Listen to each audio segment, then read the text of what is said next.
నాగార్జున అక్కినేని తన తాజా సినిమా కుబేరాలో చేసిన పాత్రకు జనాల నుంచి వచ్చిన ట్రెమెండస్ రెస్పాన్స్ తో ఫుల్ జోష్ లో ఉన్నారు.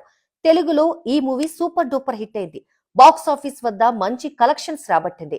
నాగ్ ఇప్పటి వరకు లీడ్ హీరో రోల్స్ లో మెప్పించినా ఈ మూవీతో మాత్రం స్పెషల్ క్యారెక్టర్ రోల్స్ లోకి అడుగుపెట్టారు. ఈ ట్రాన్సిషన్ ని జనం రెండు చేతులా స్వాగతించారు.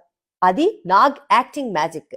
ఈ సక్సెస్ వేవ్ ని ఎంజాయ్ చేస్తూనే నాగార్జున ఇప్పుడు తన టీవీ కమిట్మెంట్స్ పై ఫోకస్ షిఫ్ట్ చేశారు. బిగ్ బాస్ తెలుగు రియాలిటీ షోకి ఆయన హోస్ట్ గా చాలా సీజన్లుగా కొనసాగుతున్నారు. ఈ షో ఫ్యాన్ బేస్ అంటే మామూలుగా ఉండదు. టీఆర్పీ రేటింగ్స్ లో ఎప్పుడూ టాప్ లో ఉంటుంది. ఇప్పుడు సెప్టెంబర్ లో కొత్తగా స్టార్ట్ కానున్న 9వ సీజన్ కోసం నాగ్ ఫుల్ రెడీ అవుతున్నారు. ప్రస్తుతం ఈ సీజన్ కోసం కూల్ ప్రమోషనల్ కంటెంట్ షూటింగ్ లో బిజీగా ఉన్నారు. రాబోయే కొన్ని నెలలు ఈ షోకి డెడికేటెడ్ గా టైం స్పెండ్ చేయనున్నారు. అంటే హోస్ట్ గా నాగ్ మళ్ళీ తన చార్మ్ తో జనాలను అలరించడానికి సిద్ధం. అటు సినిమాల విషయానికి వస్తే నాగార్జున సూపర్ స్టార్ రజనీకాంత్ నటిస్తున్న కూలీ మూవీలో విలన్ గా నటిస్తున్నారు.